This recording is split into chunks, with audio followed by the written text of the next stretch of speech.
admitindo o Bom resto dia. da turma. Bom dia para todos. Aqui, minha gente. Vamos lá. Bom, turma, hoje a gente vai dar sequência, então, ao que a gente começou a ver na aula passada, mas a gente vai abordar mais a questão dos conflitos paralelos que eu falei com vocês na semana passada, tá? Então eu vou os slides que a gente utilizou na semana passada, como eu falei para vocês, são muitos. Então, ao total são 51 slides. Então a gente vai dar sequência então hoje nisso e vamos abordar mais a questão então desses conflitos paralelos que a gente viu começou a ver também na semana passada em questão da Guerra Fria. Então a gente vai estar abordando capítulo 41 e 43. Então anotem aí, porque vocês posteriormente vocês vão ter então avaliação. A gente ainda não sabe direito como vai ser essa próxima avaliação de vocês, mas anotem que o que a gente está vendo são referente à Guerra Fria, que como eu falei para vocês, no livro de vocês é fragmentada essa parte. Então, anotem que o que a gente está vendo hoje é o capítulo 41 e o capítulo 43. Estamos pulando o 42, porque o 42 a gente vai estar trabalhando posteriormente, que vai ser a questão aí do governo no Brasil, que vai ser o governo JK, o governo Jango.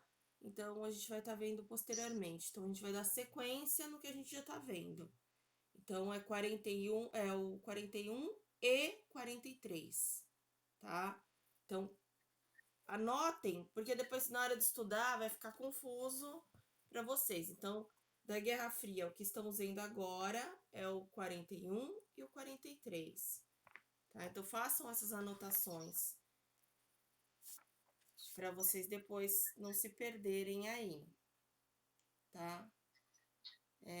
Desculpa, o 42 são as independências na Ásia e na África, que a gente vai ver também mais para frente, tá? Então, desses slides que eu tô passando para vocês, a gente vai ver 41, o 43 e o 46. São 3 capítulos que estamos abordando nessas aulas, tá? Então, é um conjunto.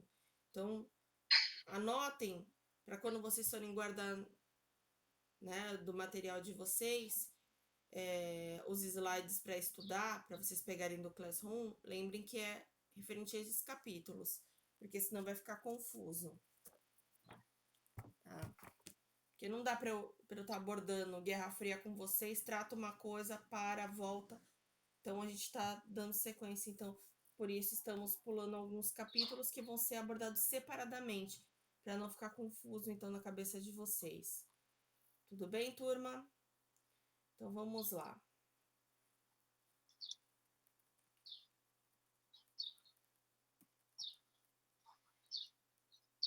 Então, a gente viu esses conflitos.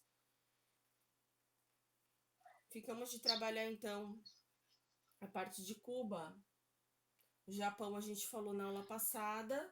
Então, só para retomar, então, dos países que foram membros, então, fizeram parte desse conflito que foi a Guerra Fria. Pessoal, desliga o microfone, por favor. Tá? Mas que não foi um embate direto, não foi uma guerra direta entre a União Soviética e os Estados Unidos. Então a gente tem aí a questão do Japão, né, que foi o alvo, né, dos Estados Unidos, mas que com o advento da Guerra Fria eles passam a ficar ao lado dos Estados Unidos. Então, a reconstrução, né, como eu falei para vocês, o Japão é uma nação símbolo de reconstrução. Eles se reconstroem aí como uma fênix, né, como a lenda da fênix, que surge das cinzas.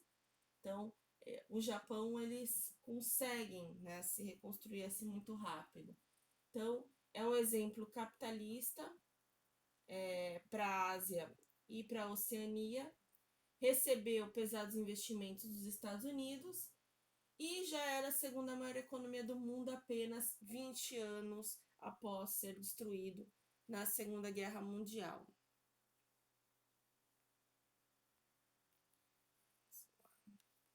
Então,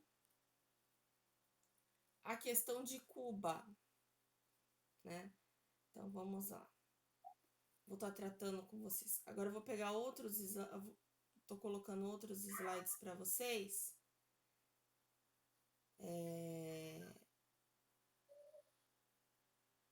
E aí eu vou também deixar disponível,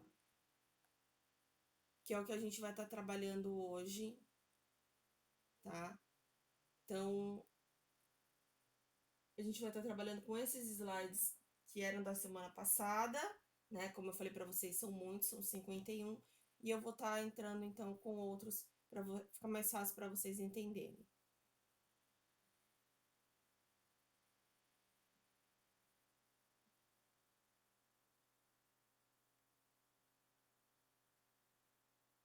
Bom, então vamos lá.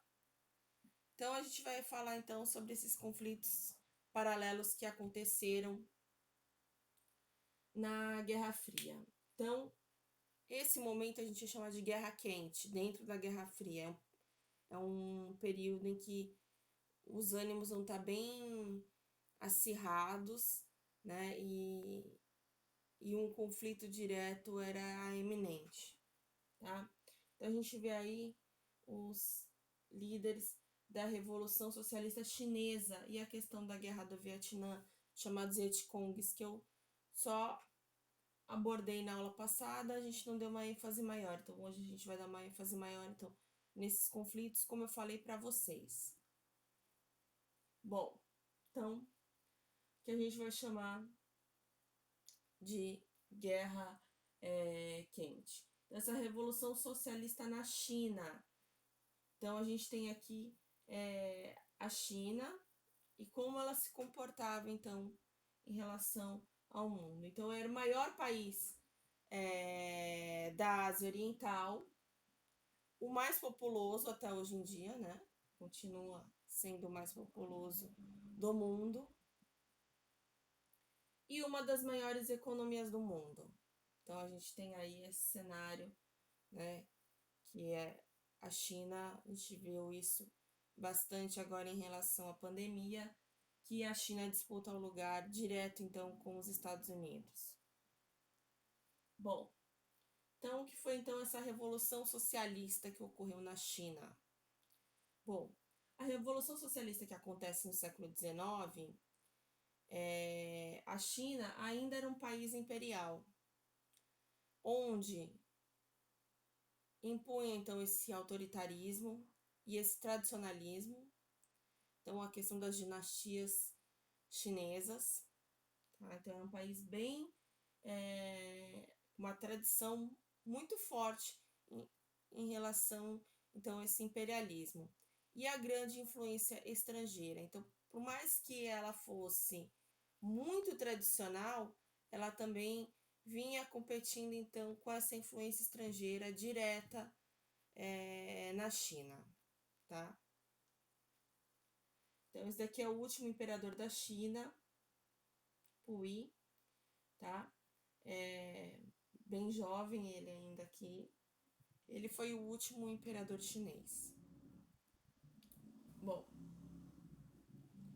então em 1911, o imperador foi derrubado por Yatsen, que foi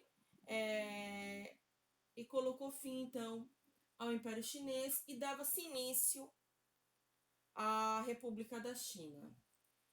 Yatsen eleito como presidente provisório da China. Então ele vai instaurar então um novo regime então na China. E em 1912, Yat-sen organiza então o Partido Nacional do Povo, o Kuomintang. Então esse vai ser então um partido que vai iniciar então também a Revolução Chinesa. Bom, em 1921 surge o Partido Comunista Chinês, chamado de PCC. Só um instantinho que eu tô admitindo. Pessoal aí. Tá, então em 1921 surge o Partido Comunista Chinês, chamado de PCC, tá? Criado por Mao Tse-tung. Então, esse daqui é o líder, tá, do Partido Comunista Chinês, chamado de PCC. Ok? Bom, em 1925, então com a morte de Yat-sen, Chiang Kai-shek assumiu a liderança do Kuomintang que eu falei para vocês, tá? Então, em 1927, Chiang Kai-shek, no comando das tropas chinesas, começou a combater os opositores da República, entre eles os grandes proprietários rurais e os comunistas. Ele vai impor, então, o seu regime. E a Revolução Socialista da China. Tá? Bom, então, após a Segunda Guerra, Kuomintang estava corrompido pela corrupção e perdia o prestígio. Em 49, os comunistas tomam o poder e proclamam a República Popular da China, com Mao Tse-tung como chefe supremo. Então, iniciava-se então a Revolução Chinesa, né? Então, a partir dos vários esquemas de corrupção, perda de prestígio, então esse partido, né, vai perder então espaço, e aí os comunistas tomam o poder. Então aqui eles ainda usam esse termo comunista que eu já falei para vocês. Bom, então transformada num país comunista, a China passou por uma série de reformas. Então a questão da coletividade das terras, então as terras agora passam a ser coletivas. O controle estatal da economia, nacionalização de empresas estrangeiras, que foi o que eu falei para vocês, que é até os dias de hoje. Por isso que ela ainda não ganhou o termo ainda, que a China é capitalista. Ela é símbolo do capitalismo porque, né, ela é a grande concorrente com os Estados Unidos. Por outro lado, né, ela ainda exerce esses pontos. A coletividade das terras, então todas as terras pertencem ao governo chinês até os dias de hoje. O controle, né, das estatais na economia e a nacionalização das empresas estrangeiras. Como eu disse para vocês na aula passada, então, por mais que você seja dono de uma empresa na China, você não é dono totalmente, porque você vai ficar sob o controle do governo chinês. Uma parte do seu capital fica em poder do governo chinês, então é ele quem toma todas as decisões. Então não existe o liberalismo, que é comum no cenário então das nações capitalistas. Por isso que a gente ainda não diz que a China é uma nação capitalista, mas ela tem todas as diretrizes para ser. Mas por esses pontos, né, e pela questão da ditadura, ela ainda não se tornou um país capitalista de fato. Tudo bem até aí, pessoal? Ninguém tem dúvidas? Tá, então vou dar sequência aí. Bom, a Guerra do Vietnã, né? Bom, quando vai ocorrer a Guerra do Vietnã? Ela vai de 59 até 75. Esse é um dos cenários aqui que mostra o conflito, né? O exército americano se retirando. Essa imagem que eu mostrei para vocês na aula passada, ela foi tirada em 8 de junho de 72. É a menina vietnamita, tá? Thi Kim Phuc, fugindo da sua aldeia em chamas após o ataque do gás napalm. Então, foi um gás que foi utilizado no Vietnã. Então, essa foto, como eu falei para vocês na aula passada, ela ganhou vários prêmios. Saiu na maior revista, né, da época, que era National Geographic, que não existe mais. Então, ela é o símbolo, então, da questão da Guerra Fria. Bom, vamos lá. Então, aqui, mostrando nessas imagens, são...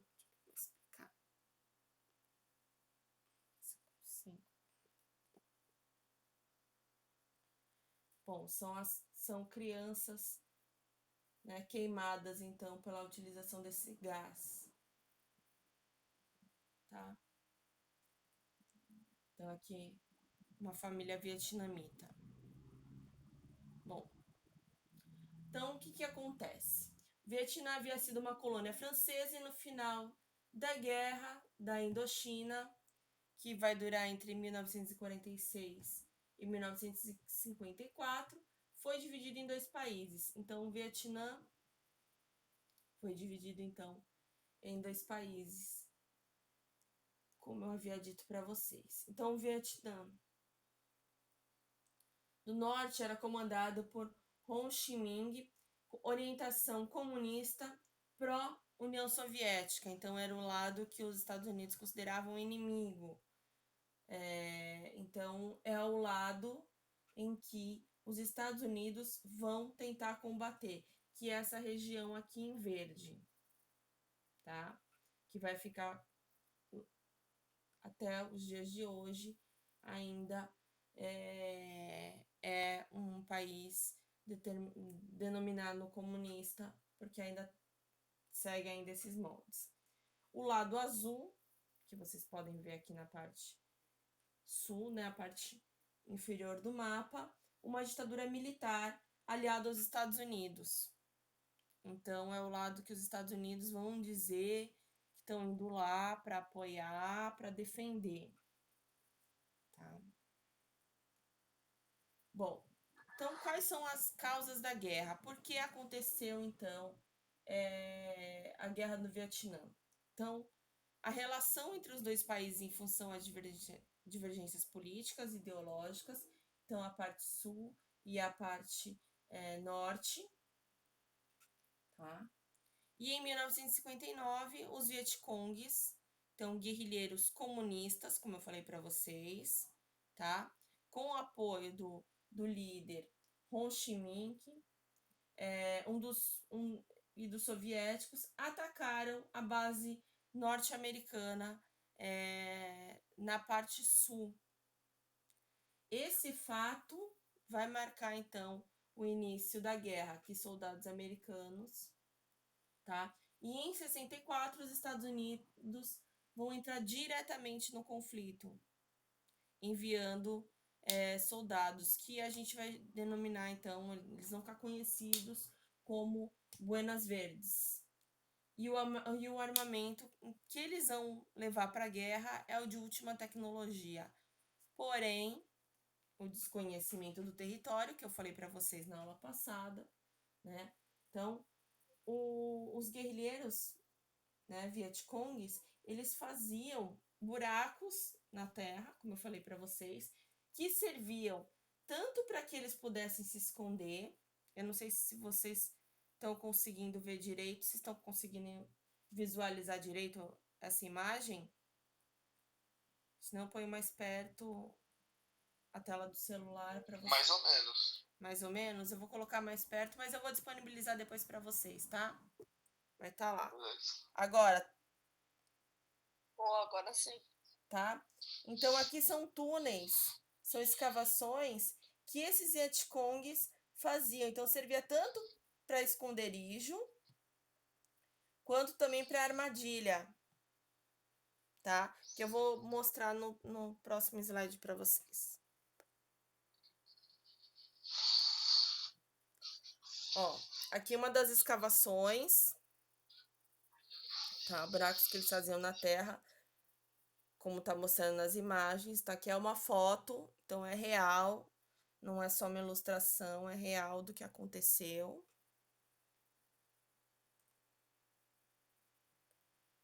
E aqui já armadilhas que eram utilizadas, né, para que os soldados americanos então fossem pegos. Aqui vocês podem visualizar que tem uma espécie de espetos. Estão conseguindo visualizar, pessoal? Estão vendo? Sim. Então são espetos. Sim. E aqui era coberto, né, de grama. Então quando o soldado americano passasse, ele caía aqui. E aí ele era pego. Eu vou deixar disponível para vocês, tá? Fiquem tranquilos, que vai estar lá no Classroom, tá? Bom, então a gente tem aqui, né, imagens aqui um soldado americano carregando uma criança no colo.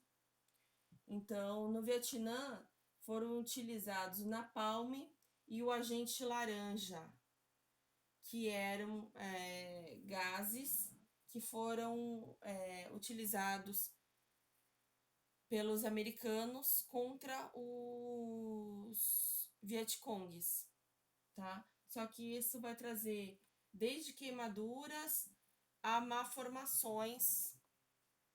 Vou mostrar aqui para vocês. Estão vendo aqui, ó? São malformações e queimaduras que vão ser, principalmente as crianças, as mais prejudicadas durante o conflito, tá? E aí, então, como eu falei para vocês, o desconhecimento do território, né? A habilidade que os Vietcongues tinham de se esconder, então, por baixo do solo, vão fazer com que o exército americano perca o conflito. E o saldo, né? A gente pode dizer, os Estados Unidos perderam, mas os Vietcongues também perderam. Perderam porque vão sofrer, então, com as ações causadas, então, pelo gás napalm e o agente laranja, né? Principalmente as crianças, por muito tempo. Então, eles também vão perder, né?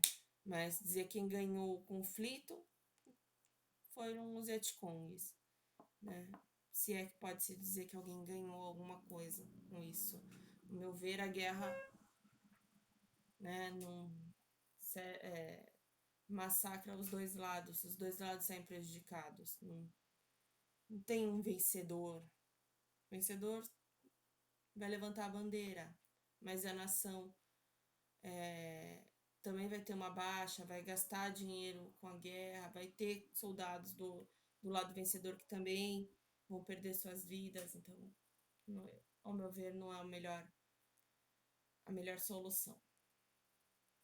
Bom, então, os movimentos musicais, que vão fazer várias críticas, né, ao conflito. Então, a gente vai ter, nesse período, então, várias críticas então, à guerra. Então, a gente tem aí os Beatles, vários movimentos, vários shows que vão acontecer fazendo essa crítica à guerra. Então, vários artistas, a questão da paz, vamos levar a paz.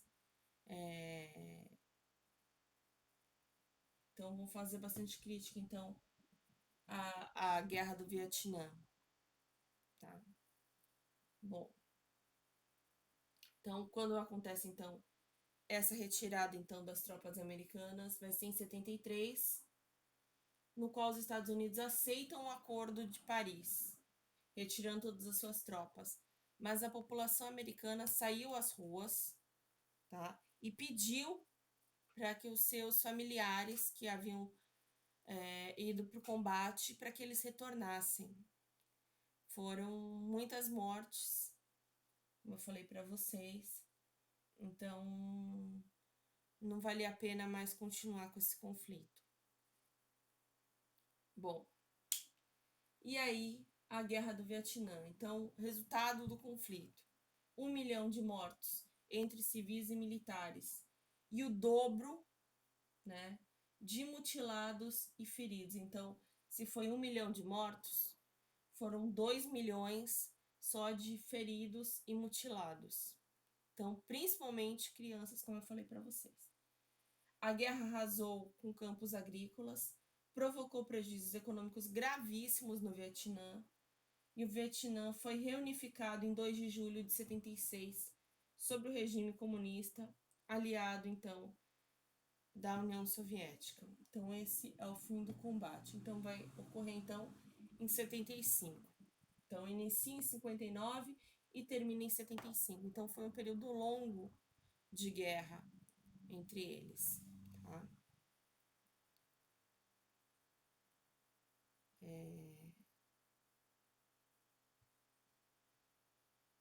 E aí agora a gente vai falar então da Revolução Cubana.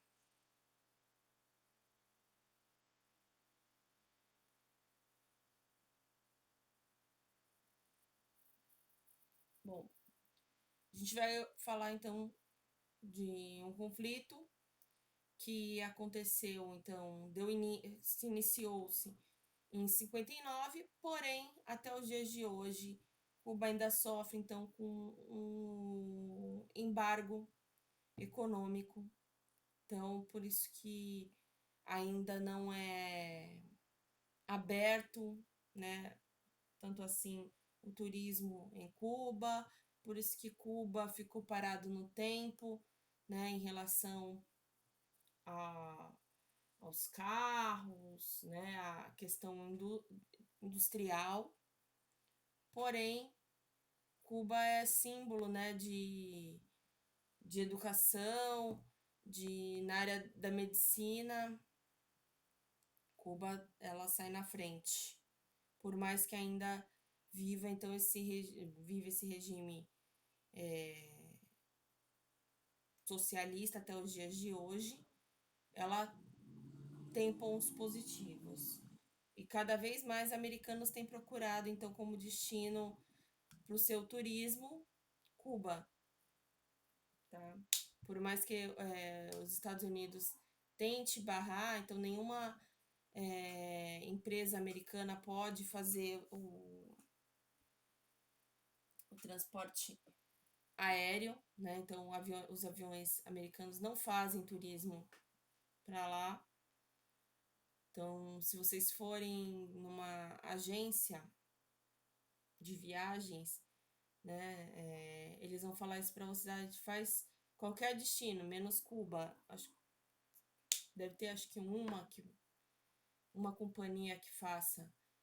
Então, o turismo ainda é bem limitado em relação a isso, porque a maioria das empresas são americanas, então por conta do embargo, então não é aberto então o capital para lá. Então a gente vai estar trabalhando essa questão aí. Como que aconteceu então a chamada Revolução Cubana? Bom, Revolução Cubana vai acontecer em 59. A República de Cuba, então, é atualmente o único estado socialista das Américas. Cuba foi uma colônia espanhola até 98.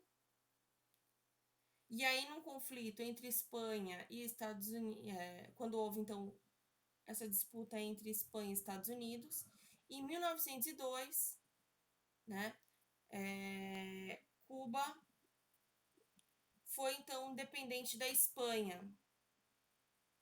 Após essa data, passou mais 31 anos como protetorado estadunidense. Então é por isso que vai ser gerado então esse conflito, porque Cuba, vocês vão ver então ao longo dos slides aí, Cuba queria ser o quê? Queria ser independente. Então ela passa das mãos dos espanhóis para as mãos dos americanos, né? E aí é quando vai ocorrer então o conflito, né? Que vai gerar então esse embargo e a Revolução Cubana de fato. A gente vai ver aí. Então, a Cuba de 1959. Cuba era conhecida como a Pérola Caribenha.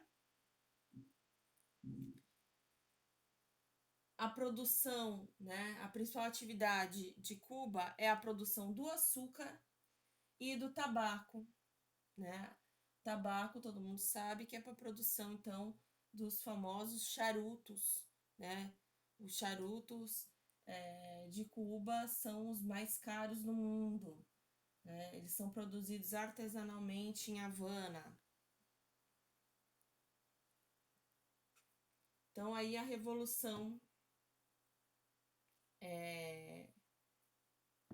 de Cuba, então uma imagem que retrata, então, né, a Revolução, que vai representar a representação da explosão do Mainé em Havana, então, do navio, né, que vai ser naufragado aí em Havana. Então, é um símbolo, né? Então, aqui mostra, né, os pescadores vendo o naufrágio.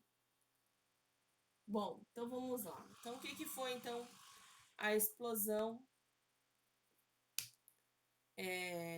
do navio, né, de bandeira, então, soviética, Mainé, no porto de Havana. Então, vai gerar uma intervenção americana, a derrota espanhola, o Tratado de Paris. Então, o Tratado de Paris, fim da dominação espanhola na ilha de Cuba e torna-se um protetorado americano. Também é esse Tratado de Paris que a gente acabou de ver que vai pôr fim, então, ao conflito no Vietnã. Então, era um artifício para disfarçar o status político da colônia. Todos os produtos de Cuba deveriam ser exportados para os Estados Unidos. Esse é um dos principais motivos, então, que vai gerar, então, essa Revolução Cubana. Então, os cubanos